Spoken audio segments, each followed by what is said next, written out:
Assalamualaikum warahmatullahi wabarakatuh. Hai pemirsa dan teman-temanku semua. Ini khususnya di guru teman kanak-kanak ya. Hari ini saya ingin membahas tentang permainan. Nah, kodrat anak itu kita tahu kan, kodrat anak teman kanak-kanak itu adalah bermain. Bukan saja anak teman kanak-kanak, anak itu suka bermain. Karena bermain itu adalah belajar, bermain sambil belajar. Nah, di sini saya ingin membahas tentang sarana belajar ya, mungkin sambil bermain sambil berbuat. Nah, di sini ada permainan kapal uap. Nah, kita tahu kan kapal uap, mesin uap itu ditemukan oleh James Watt ya, penciptanya James Watt. Nah, ini bermain kapal-kapalan, jadi kapal uap. Nah, kita tahu kapal uap ini di tahun 1807 itu Clermont, kapal uap pertama melakukan perjalanan pertama lewat sungai Hudson di Amerika Serikat menuju Albania. Jadi James Watt itu pencipta mesin uap, mendapat ilham dari hal yang sangat sederhana. Saat melihat tutup ketel yang berisi air mendidih didorong oleh uap, ia menyadari bahwa tenaga uap bisa digunakan untuk mendorong piston dan memutarkan roda. Prinsip kerja kapal uap ini sangat sederhana. Ketika mendidih, air akan berubah menjadi uap. Uap memerlukan ruang lebih banyak daripada air. Karena desakan kebutuhan ruang, uap akan mendorong benda-benda di sekitarnya. Kapal uap juga bisa dibuat sendiri dengan bahan pipa, tembaga, lilin, dan gabus. Nah, ini kita ada seperti teropong. Nanti kita coba. Ini kita lihat dulu bagaimana cara membuatnya ya, supaya teman-teman, guru, dan pemirsa semua bisa membuat sendiri untuk anak-anaknya bermain di rumah. Kapal uap ini menggunakan lilin untuk mendidihkan air dalam pipa tembaga. Semburan uap akan keluar melalui mulut salah satu ujung pipa dan didorong perahu. Air dingin kemudian terhisap ke dalam pipa untuk menggantikan uap yang sudah keluar. Nah, buat kapal dari gabus putih teropom. Ada kotak teropom yang biasanya itu dimasukkan nasi sekarang ya.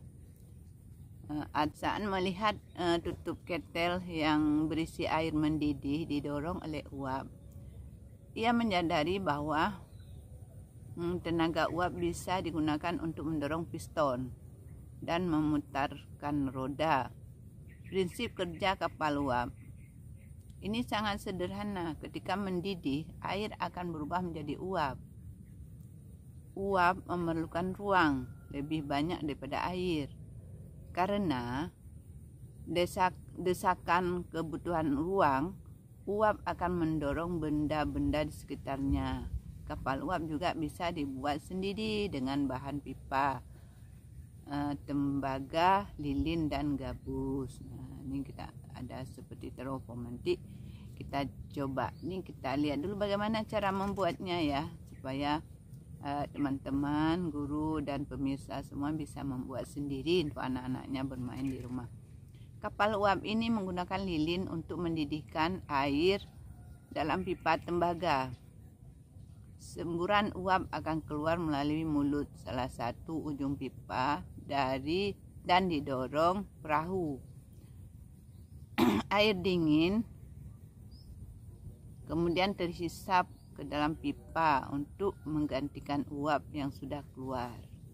Nah, buat kapal dari gabus putih teropom. Ada kotak teropom yang biasanya itu dimasukkan nasi sekarang ya. Sediakan pipa tembaga dari meter kecil, bisa dibeli toko besi. Pipa tembaga tadi diuntir, digulung ya, diuntir sehingga membentuk kumpalan menggulung digulung dengan menggunakan kayu. Tancapkan kedua ujung pipa pada penahan dari karet sandal bekas, kemudian pasang pipa tersebut pada badan kapal. Nanti perhatikan gambar di bawah ini, ada gambar, nanti saya masukkan gambar ya. Lalu memasukkan air di dalam pipa tembaga melalui selang. Selanjutnya nyalakan lilin, maka kapal akan melaju. Saat lilin dinyalakan, air dalam pipa akan menjadi uap yang bisa mendorong kapal. Selama api terus menyala, air di dalam pipa tidak akan pernah habis karena salah satu ujung pipa akan menyedot air yang ada air saat ujung pipa lain mengeluarkan air. Jadi airnya disedot dari dalam laut ya, dari dalam laut pura di dalam. Ini kan kita main di ember dan kapal akan terus berjalan. Agar kapal bisa berjalan berputar mengelilingi ember, perlu dibuat kemudi di bagian bawah belakang kapal. Berarti ada kemudinya ya. Selesai bermain, ketika hendak mengeluarkan air, tunggulah air pipa-pipa yang panas menjadi dingin dulu ya. Apa manfaatnya bagi anak? Anak menjadi semakin tahu bahwa energi uap air mampu mendorong kapal gabus ya, kapal teroform. Dan dari pengetahuan yang dia dapat ini, dia bisa membayangkan cara kerja kapal uap berlayar. Nah, berarti dia bisa membayangkan bagaimana kapal uap yang sesungguhnya. Jadi ini gambarnya saya tampilkan di layar ya. Jadi untuk sementara ini nanti gambarnya boleh dilihat ya. Oke. Mungkin ini saja yang dapat saya sampaikan. Nanti boleh dicoba bersama anak di rumah ataupun di sekolah, ibu guru bersama anak-anaknya, murid-muridnya nanti agar anak-anak ini senang dan mengetahui bahwa ada kapal uap. Nanti sambil bermain belajar dia. Ini saja yang dapat saya sampaikan. Semoga ilmu yang saya berbagi ini bermanfaat bagi semua ya. Terima kasih yang sudah subscribe. Sekian dulu. Assalamualaikum warahmatullahi wabarakatuh. Nah, ini gambar kapalnya. Jadi nanti bisa dicoba. Ini kan ada sedotan gelas aqua bekas styrofoam, kotak styrofoam dibentuk sedemikian